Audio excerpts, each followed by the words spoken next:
started here, I first of all like to introduce myself. I'm Kim Langen. I'm the CEO and co-founder of Spirit of Math. And I'm going to explain what Spirit of Math is in a minute. I was asked to do this particular one to say that drills don't kill. I actually wanted to talk about just the mathematical thinking and how you get kids from just doing math to thinking mathematically. But Minnie said, Kim, can you please talk about these drills? So I'm going to talk about them and just show you a little bit about what we do in Spirit of Math, and also discuss a little bit about why they're successful. And so we'll see. I have a lot to talk about here. Drills in context, what we mean by drills, and how I might define it so that you understand what I'm talking about.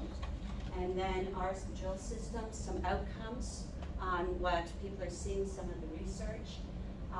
If we have time, I'm going to get you to do one of our multiplication drills if we have time. And also how you can do differentiated instruction to help those kids who are either in one extreme or another. And inclusively, well, Minnie just talked about the inclusivity, and it really can help. And then also I'll be discussing a little bit about what does not work. And as much as we have the outcomes and we have proof and the research, I would like to, if we have time at the end, just give you some impactful stories with some of the work that we have done and some of the evidence that we've seen ourselves. So Spirit of Math itself started with my father, Charles Ledger, in the school system, and he literally started doing things a little differently than what was happening in the 80s and 90s in the school system. And part of because of all his work he did, the success of the students was really unparalleled at that time. And so he got a lot of attention, not from the regular education stream, but from media and also from parents. And so also my mother was an extremely good educator, and she actually was probably a better educator than my father. But she was a different type of thinker. And so she brought into Spirit of Math, actually, she brought in some stories and the ideas for the younger children that really engage their thinking so that they can go to a different level. I was a math, science, physics teacher, high school level. I've taught all the way down to kindergarten, and so that's my background. Also head of academics before I applied to girls' school, and I decided to take this program on myself because I saw that kids, when they started doing math, weren't using the calculator first. They were actually picking up a pencil and they were starting to write, and then they would start to talk if they didn't know the answer with each other. And then at the end, they would go to the calculator if it was a big calculation. Okay, so they were at a different level of thinking. And I thought, we can't let this disappear. We've got to do something with this methodology. And so I took it and made it into an after-school program. And we now have K-11 classes where kids attend once a week for an hour and a half class. It is a full curriculum, just so you understand what Spirit of Math is. And it goes from September to June. They do have tests, they have homework, right? And even an end of year exam to sort of pull everything together. Just over 11,000 students now throughout Canada are involved in this. We also have educators courses. We've taught full school divisions of teachers. And we have math contests, which are now international. Our publications include our drill books, our problem of the day books, and also we have a drills app, which is brand new and we're in the midst of developing. Okay, I just wanted to mention this because I think it's super important still in mathematics education. 47% of our kids who come to us are girls, which is critical, and it shows that we're not just a program that typically boys attend to, and this, by the way, stays consistent of all the grades. Yes, to your question, yes, it does. Yeah, which is also interesting. We also we've been introducing and developing a Spirit of English and Spirit of Technology program as well. And in addition, we have a lot of integrated work, So you can see some in Pakistan, you see me sitting there with some kids on the ground with the poorest of the poorest in the world.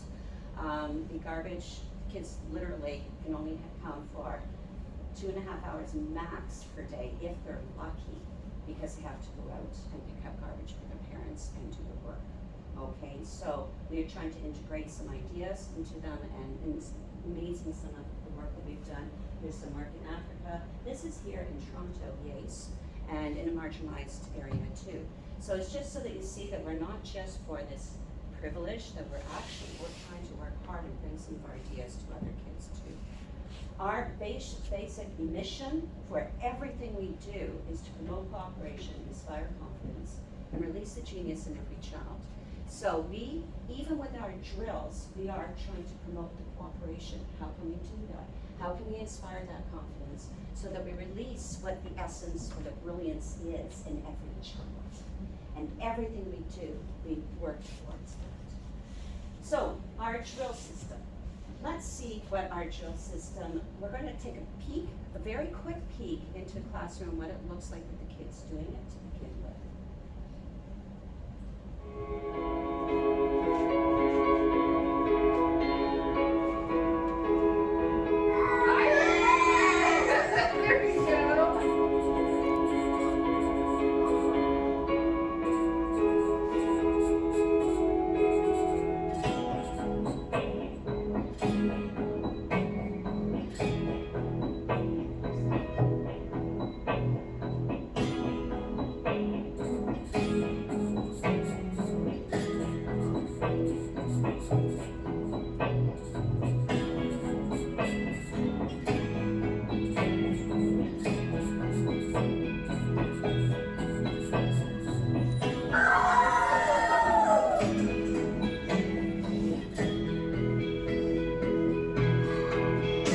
Can you describe what you were focusing on, what you were looking for with the kids? What made you decide to change the way that you were teaching mathematics?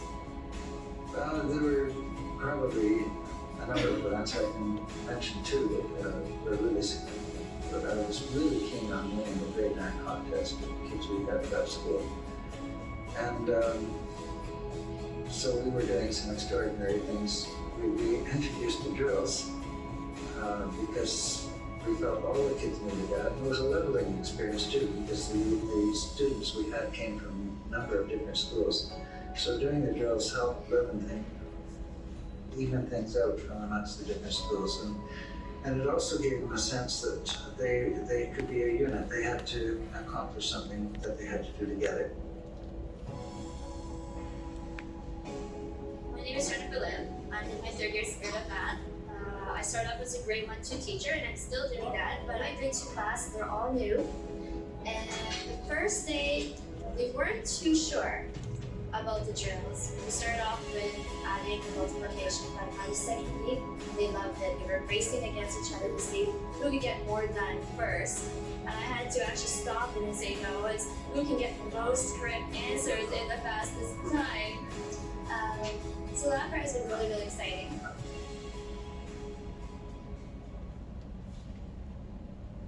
Now, to get that success with the Spirit of Math classes, we've also introduced the drills in school divisions and in schools, and they also have had some really good success with this.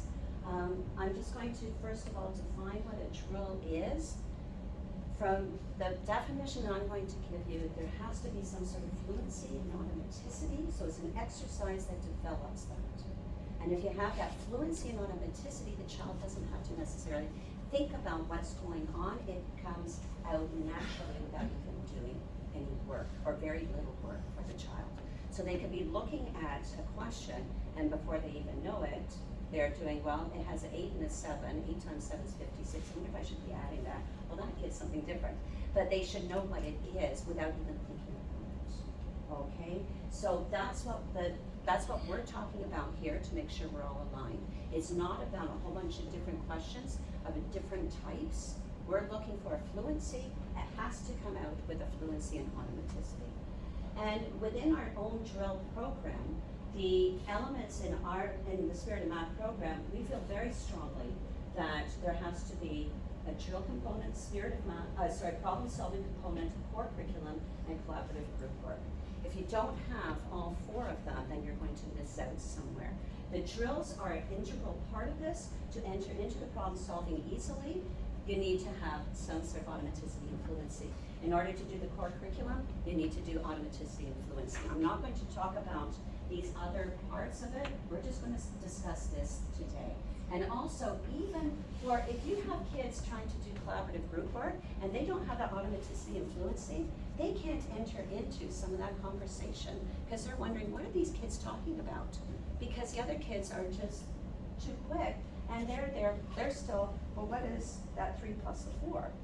And they're trying to use their own old ways of doing it, whereas the other kids in the group are already way up there. So it really does help with everything. And we use this as the beginning of our class whenever we start a class, and we encourage that because it gets that thinking, gets the automaticity going, and also gets a focus. It's a really interesting side effect which happens. Now, the research is now showing that there's greater deep thinking that is happening because there isn't that excess amount of work in the short-term memory, that you can actually get down to the deeper thinking. The mastery of facts has been linked to enhanced math learning and problem-solving performance in elementary schools, and even predicts the academic success at the college university level. Fascinating that it can actually predict that.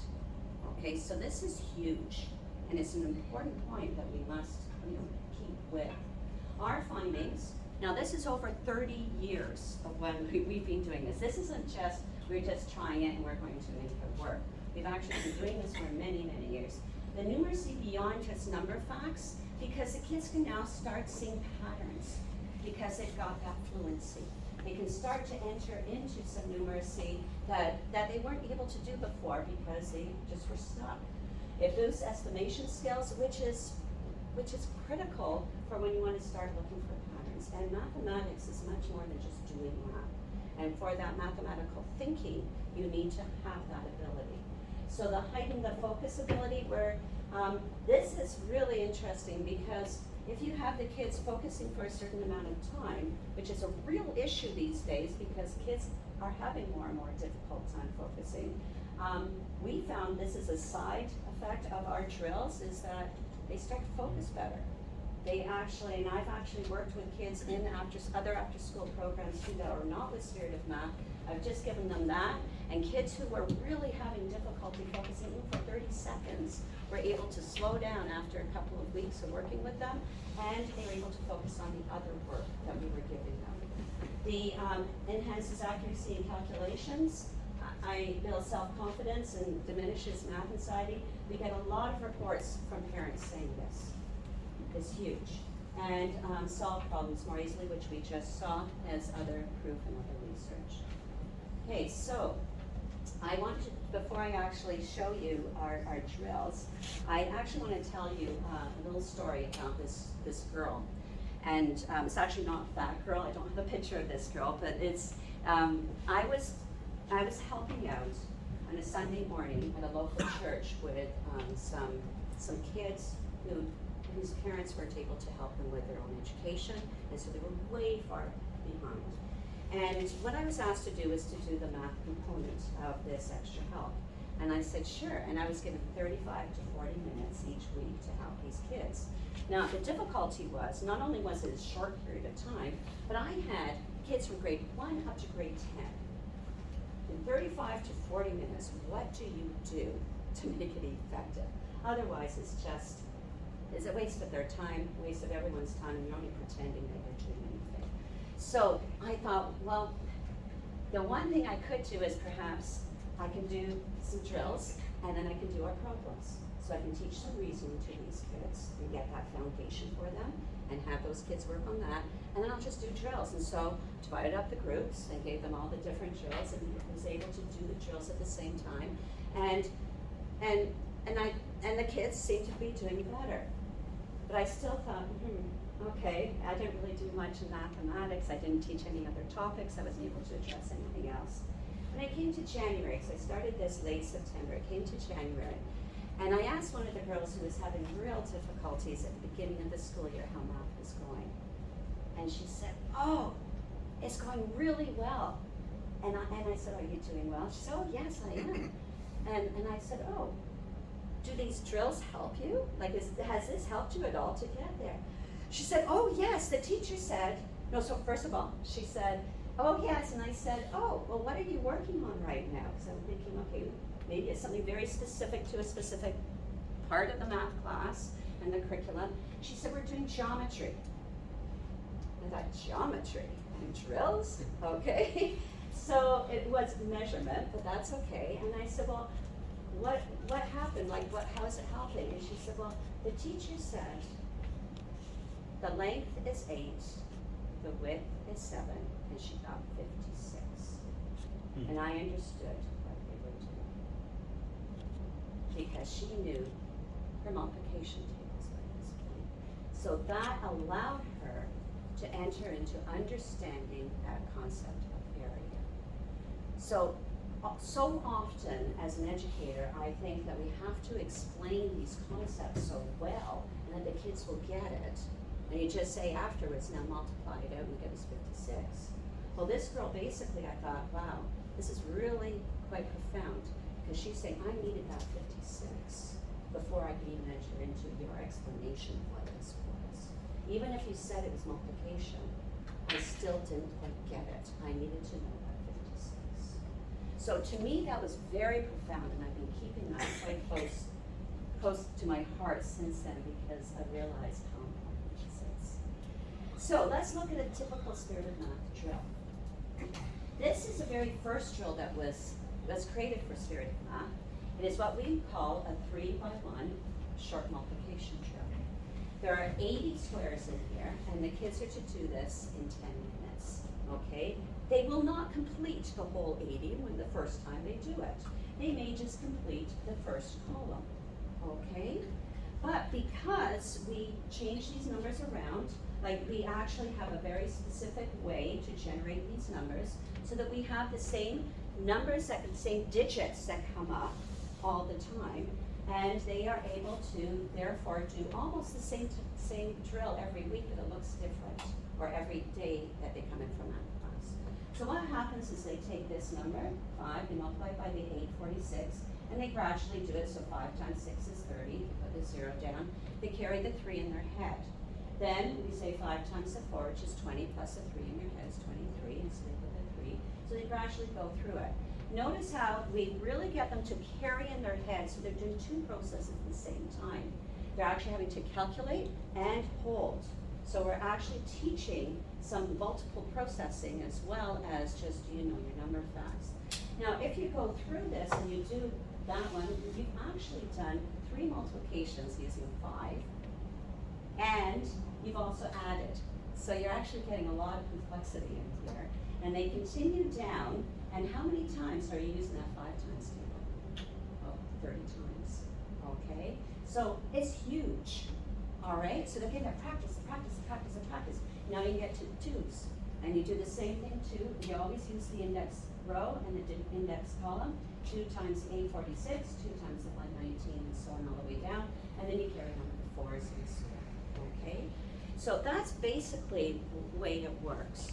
Now, I also thought that this was some interesting insight from a special ed resource person, and she said, Kim, when I gave them these drills, the kids in the special ed, she took out the kids, and she said they weren't intimidated by it because there weren't all these questions on the sheet. There was just blank, and so they actually created it themselves. So these numbers appeared, and they felt like, I'm being empowered. I'm actually doing this. I'm creating these numbers. So it's very powerful for these kids who were feeling that they were behind in math, and in fact, they got excited about it. So I'm going to, here's a grade 1. We have a whole different variety. So the grade 1 drills would be a 1-by-1, for example, addition. So they learn how, if you add 8, add 8, add 8, and then you can do that. Now, the other thing that you'll notice is that when they mark it, so we mark it right away in class, and they mark their elbow partners, and they get to know each other really well, and so that they are trusting one another with the marking as well. And we found if we had them mark their own, they often make their own corrections. So we do it in a safe way and to learn how to do that. But notice here that if they skip a number, we don't mark anything after that. Okay, so they don't get credit for any work after they skip. And the intent is that they are to do all of the questions, even if it's tough. You know, get through it. And it's okay if it's tough, you can get through it, and that's how they learn. Okay, so here they would have got 7 out of the 8 for this column, 7 out of the 8, and we only marked the wrong ones. And then that's so that it's faster for our calculation. And then here we only had 3, we did not count the other 2. All right, so our whole system has been really well thought out in terms of all the different parts that we need to have with this. Okay, now one of the things that we noticed right at the beginning was that we needed to give away for kids who didn't know these facts to retrieve them or have them somehow. Instead of using fingers, which is really an external manipulative, what we found was that having charts like this, where they may start with something like the whole multiplication table, and then they go down to here, and then we go down to there, and then the last one we have is just the 6s, 7s, and 8s.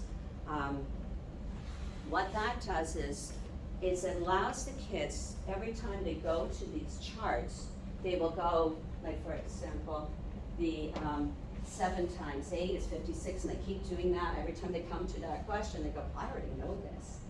And so that helps for it to get to that long-term memory so that you have that retrieval. As opposed to an external, it actually we found it helped the kids much easier get to that internal. So these were very effective. We don't say that they are cheating, but we do say to the kids, we've got to take away now some, and then you may even want to, with a black marker, take off, parts of it. So that allows you to progressively develop the kids and allows success as soon as possible, but then you show them that you're going to have to change it too. Okay? So that's what we do with this. So basically, our drill process, prepare the drill, the kids actually learn how to generate the index column. We set a goal for the drill. This is another critical thing, which we're going to talk about very soon. And then the index row is read out, and maybe you can even, Noor, you can even explain some of this. Noor does this in her classes, so she's quite used to it. We start the drill right away, time is up, answers are read out, scores are recorded by the teachers, scores are plotted.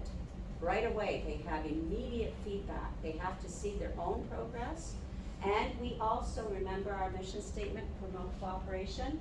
We also have a whole class average drill that we drill progress graph where we show how the class is progressing as an average. And the class has to work together to get a certain average, which is very powerful because they learn how to work with one another. They learn how to have compassion as well as just what it means to work as a team. And teamwork doesn't have to be just soccer, okay? It can be in mathematics, and that's really what we're teaching. Notice that timing is to the second.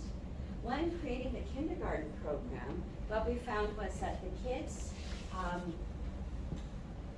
they couldn't work within a time limit. So what we had to do is we had to change it so that they could finish a drill up. All kids were to finish a drill, so it's much smaller drills. But they would time how long it took to finish the drill. And they understood that, and they didn't become too anxious.